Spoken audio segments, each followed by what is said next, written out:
وعلى رسوله الأمين وعلى آله وصحبه وسلم تسليما كثيرا أما بعد فإذا قال له المعتزلي.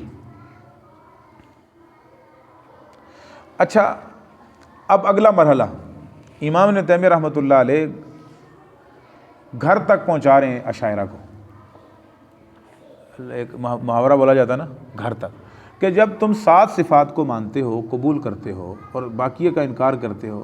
اب معتزلی اس کو کہتا ہے، معتزلی جب اعتراض کرتا ہے نا اشاعرہ پر، لیس لہ ارادۃ ولا کلام قائم بہ.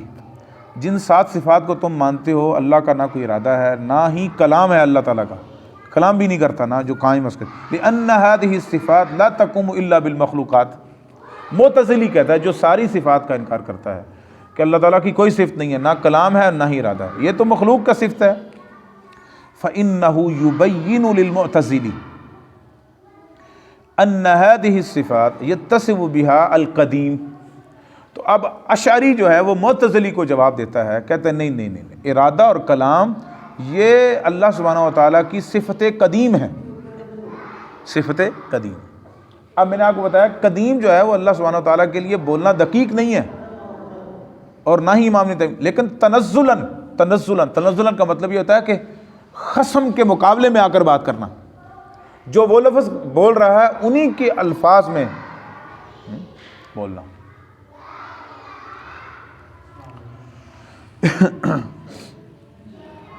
تیری مجلس ہی سنوار رہا ہوں، بات تیری ہے کیا، زباں میری ہے بات تیری ہے کیا، بات ان کی انہی کی مجلس سنوارتا ہوں، زباں میری ہے بات ان کی. تو بات وہی ہے کہ فإنه يبين للمعتزلی ان هذه الصفات يتصف بها القدیم ولا تكون كصفات المحدثات. کہ یہ محدثات کی صفات نہیں ہے، یعنی جو مخلوقات کی صفات نہیں ہو سکتی، یہ تو قدیم صفات ہیں، بعد میں محدثات میں پیدا ہوگی تو کیا ہوا.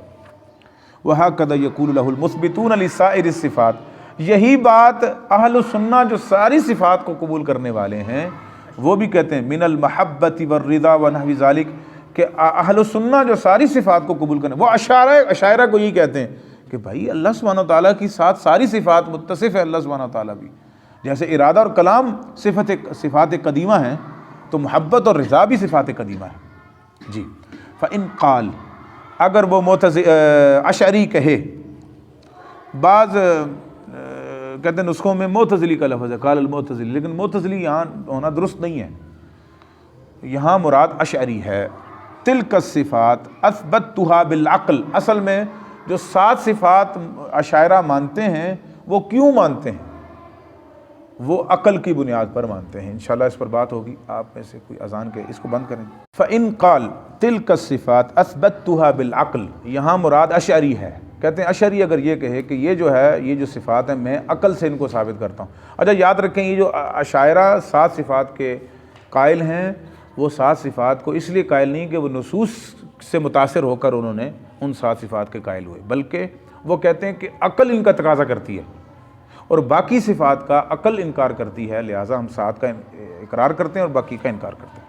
لأن الفعل الحادث دل علی القدرہ. کہتے ہیں قدرت پر کیوں ایمان ہے یا اس صفت کو کیوں قبول کرتے ہیں؟ کہتے ہیں کیونکہ جو حادث فعل ہے نا، کوئی بھی عمل کا حدوث، یہ قدرت ہوگی تو حدث ہوگا، تو لہٰذا یہ عقلی طور پر ہے کہ قدیر ہونا چاہیے. والتخصیص دل علی الارادہ. اچھا تخصیص مثلا نطفے سے، انسان کا نطفہ یا ماں کے پیٹ میں لڑکا پیدا کرنا ہے یا لڑکی پیدا کرنی ہے، یا اس کا چہرہ ایسا ہونا چاہیے، فلاں کا چہرہ ایسا ہونا چاہیے، اس کا رنگ گورا ہونا چاہیے، فلاں کا رنگ کالا ہونا چاہیے. تو یہ جو تخصیص ہے نا، یعنی تو یہ ارادے پر دلالت کرتی ہے. ارادہ تخصیص کو مستلزم ہے. تو تخصیصات جتنی بھی مخلوقات میں تخصیصات ہیں وہ ارادے کو مستلزم، اس لیے ہم ارادے کو اللہ کی صفت مانتے ہیں. عقل اس کے تقاضا کرتی ہے. والاحکام دل علی العلم. ہاں جی. تو احکام کہتے ہیں اتقان کو. احکام کسے کہتے ہیں؟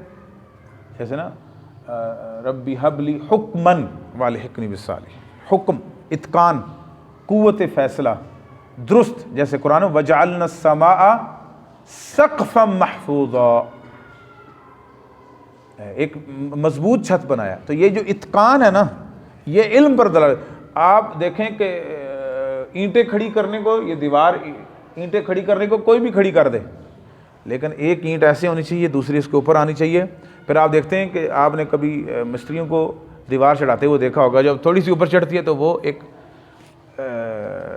یعنی وہ اس کو پتہ نہیں نہ جانے کیا کہتے ہیں اس کو، وہ اس کو لٹکاتے ہیں کہ یہ دیوار سیدھی ہی اوپر جا رہی ہے کہ اس میں ٹیڑھا پن تو نہیں آ گیا. تو تھوڑی تھوڑی دیر بعد اس کو وہ نیچے لٹکا کر دیکھتے ہیں کہ اوپر کی جگہ اور نیچے کی جگہ برابر ہے، فرق تو نہیں آ رہا. پھر تھوڑا سا اوپر کرتے ہیں، پھر اسی طرح ہر تھوڑے فاصلے پر وہ ایک پلر لگاتے ہیں، پلر، تاکہ دیوار گر نہ جائے.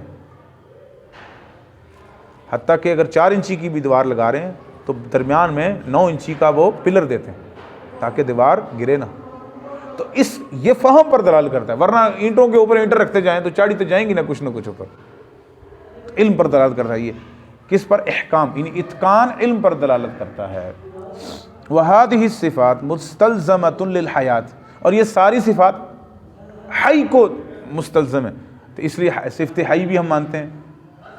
وَالْحَيُّ لَا يَخْلُو عَنِ السَّمْعِ وَالْبَصَرِ وَالْكَلَامِ أَوْ ضِدِّ ذَلِكَ، یا تو جو زندہ ہے یا سماعت بصارت کلام والا ہوگا، یا گونگا بہرا اور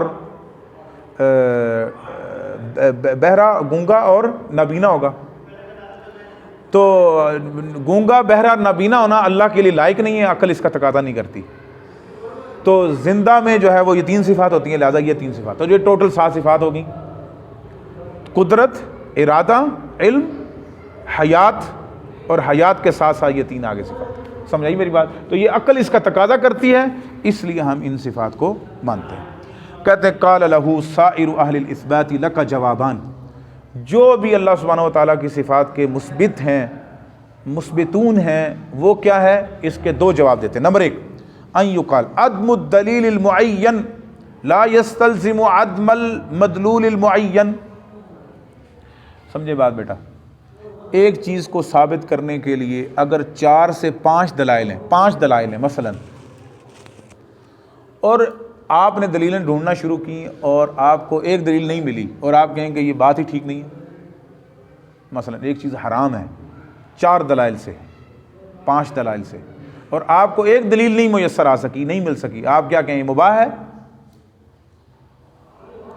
اب سے دیکھیں، عدم الدلیل المعین، معین دلیل کا عدم نہ ملنا، لا یستلزم عدم المدلول المعین، یہ معین مدلول کے عدم ہونے پر دلالت نہیں کرتا. سمجھئے؟ کوئی معین دلیل آپ کو نہیں مل سکی تو آپ کہیں کہ یہ جو مدلول ہے یہ ہے ہی نہیں سرے سے، یہ کیسی بات ہو سکتی ہے؟ سمجھ رہے بات؟ فہب. اچھا اگلی بات مطلب آپ کو اگر دوسری صفات کی عقلی دلائل نہیں ملے تو کیا یہ لازم آتا ہے کہ اس کی دلائل ہی نہیں ہے، یا وہ اللہ سبحانہ و تعالیٰ کی صفات ہی نہیں ہے؟ اس کی تمہیں عقلی دلائل مل گئی اور تم نے مان لیا. یعنی یہ ایک الزامی جواب ہے. پہلا جواب کہ تم نے ان کو عقل کی بنیاد پر مانا اور دوسروں کا انکار کیا کہ عقل اس کا تقاضا نہیں کرتی. تو اس کا کیا معنی ہے کہ وہ عقل اس کو نہیں مانے گی تو تم اس کو مانو گی نہیں؟ ایسا نہیں.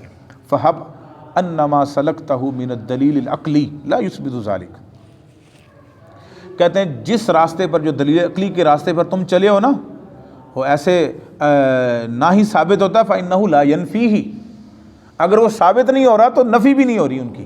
کیسے؟ فلیس لک ان تنفیہ بغیر دلیل، کیونکہ جو نافی ہے نا، مثلا ایک بندہ کہتا ہے شمس گھر میں نہیں ہے، اب یہ نفی کر رہا ہے نا، اس پر دلیل ہونی چاہیے. جیسے مثبت کے لیے دلیل ہونی چاہیے، مثلا گھر میں ہے، یعنی نفی کے لیے دلیل چاہیے. آپ نفی کر رہے ہیں دلیل اس کی، وہ اس لیے ہم نہیں مان رہے کہ عقل دلالت نہیں کر رہی اس کی. تو کیا یہ لازم آتا ہے کہ تمہیں نہیں ملی وہ دلیل تو تم نے اس کی انکار ہی کر دیا؟ یہ کیسے ہے؟ سمجھ رہے ہیں؟ جیسے مثبت کے لیے دلیل ضروری ہے، نافی کے لیے بھی دلیل ضروری ہے. ٹھیک ہے جی، یہ سمجھانا چاہتے ہیں. لأن النافی علیہ الدلیل کما علی المثبت، نافی پر دلیل اگر ہے نا، نافی پر بھی دلیل ہے، اس کے ذمے بھی دلیل ہے کہ وہ دلیل پیش کرے، نفی کر رہا ہے نا ایک چیز کی۔ اور اگر اس لیے فرماتے نا، کہتے ہیں قاعدہ المثبت مقدم علی النافی، ایک آدمی مثبت اس بات کر رہا ہے اور ایک نفی کر رہا ہے، تو اس بات کے مثبت کے پاس زیادت علم ہے، مثبت کے پاس زیادت علم ہے، وہ نافی پر جو ہے وہ حاوی ہے۔ اس لیے جس صحابی نے کہا کہ نبی صلی اللہ علیہ وسلم نے بیت اللہ کے اندر نماز نہیں پڑھی، نفی کر رہی، اور دوسرے نے کہا پڑھی ہے، تو کس کی بات معتبر ہے؟ ممکن ہے نافی نے اتنا زیادہ اس کو دیکھا ہی نہ ہو، جو مثبت ہے وہ بھی جھوٹا نہیں ہے نا، وہ اس بات کر رہا ہے تو اس کے پاس زیادت علم ہے، سمجھ رہے ہیں؟ تو یہاں جو مثبت ہیں وہ زیادت علم رکھتے ہیں، اس لیے اللہ کی صفات ثابت ہیں اگر اس اعتبار سے دیکھا جائے۔ لیکن اگر تم نفی کر رہے ہو تو نفی کی دلیل ہونی چاہیے۔ ایک قاعدہ پھر ثابت ہوا، کیا؟ عدم العلم لیس علم بالعدم، قاعدہ ہے، امام ابن تیمیہ نے اپنی مختلف کتابوں میں یہ قاعدہ نقل کیا۔ کیا قاعدہ ہے بیٹا؟ مصباح الدین، عدم العلم لیس علما بالعدم، ٹھیک ہے، یہ قاعدہ ہے۔ والسمع قد دل علیہ، والسمع یہاں شرع مراد ہے، سمع کا مراد ہے سمعی دلائل، عدم العلم لیس علما بالعدم، جی۔ والسمع قد دل علیہ، کہتے ہیں بعض اوقات سمعی دلائل اس پر دلالت کر رہے ہوتے ہیں اور تم اس کا انکار کر رہے ہو۔ ولم یعارض ذالک معارض عقلی ولا سمعی، اور نہ ہی یہ معارض عقلی کے برخلاف ہے اور نہ ہی سمعی دلائل کے۔ فیجب اثبات ما اثبتہ الدلیل السالم عن المعارض المقاوم، تو تجھ پر لازم ہے کہ اس دلیل کو ثابت کرے جو کہ معارض سے محفوظ ہے، جس میں معارضہ نہیں ہے، عقل سے بھی معارضہ نہیں ہے اور دوسرے دلائل سے بھی معارضہ نہیں ہے۔ دوسری بیٹا جلدی سے، دوسری دلیل ان یقال ان یمکن اثبات هذه الصفات بنظیر ما اثبت به تلك من العقلیات، کہتے ہیں یہ بھی ممکن ہے جن صفات کو تم عقل کی بنیاد پر مان رہے ہو، دوسری صفات بھی عقل سے ثابت ہوتی ہوں، دوسری صفات بھی عقل سے ثابت ہو رہی ہیں۔ ایک اعتبار سے یہ دونوں چیزیں ایک جیسی ہیں بہرحال۔ پہلی بات صرف یہ کہا کہ ابھی تمہیں اگر دلیل نہیں ملی اس کی دوسری چیزوں کی تو تم نے اس کا انکار کر دیا، یہ کیا ہوا؟ نفی کر رہے ہو تم، تو نفی کی دلیل ہونی چاہیے۔ اچھا جی، یمکن اثبات هذه الصفات، اچھا فیقال نفع العباد بالاحسان الیہم یدل علی الرحمہ، بندوں کو نفع بخشنا کیسے؟ ان کی نیکیوں پر، یہ رحمت کی دلالت ہے کہ نہیں اس میں؟ بس ایک بندہ نیکیاں کرتا ہے، اللہ سبحانہ و تعالیٰ اس پر رحمت کرتا ہے، اس کو ثواب دیتا ہے، تو یہ عقلی طور پر ثابت ہے کہ نہیں؟ یہ بات عقل ثابت کر رہی ہے نا۔ نفع العباد بالاحسان، اللہ ان پر احسان کرتا ہے، یدل علی الرحمہ کالدلالۃ التخصیص علی المشیہ، جیسے تم نے تخصیص کو تم نے مشیت پر رکھا کہ اللہ کی مشیت ہے نا کہ جس کو جیسے پیدا کرے۔ وَإِكْرَامُ الطَّاعِينَ يَدُلُّ عَلَى مُحَبَّتِهِمْ، اور جو اطاعت گزار ہیں ان کا اکرام کرنا، اکرام کا جنت دے گا اللہ سبحانہ وتعالیٰ، ان کو اجر ثواب دے گا، تو یہ اللہ کی محبت پر دلالت کر رہا ہے کہ نہیں؟ وَعِقَابُ الْكُفَّارِ يَدُلُّ عَلَى بُغْضِهِمْ، اور کافروں کے اوپر سزا کو مقرر کرنا، یہ ان کے بغض پر اللہ سبحانہ وتعالیٰ کے بغض پر دلالت کرتا ہے کہ نہیں؟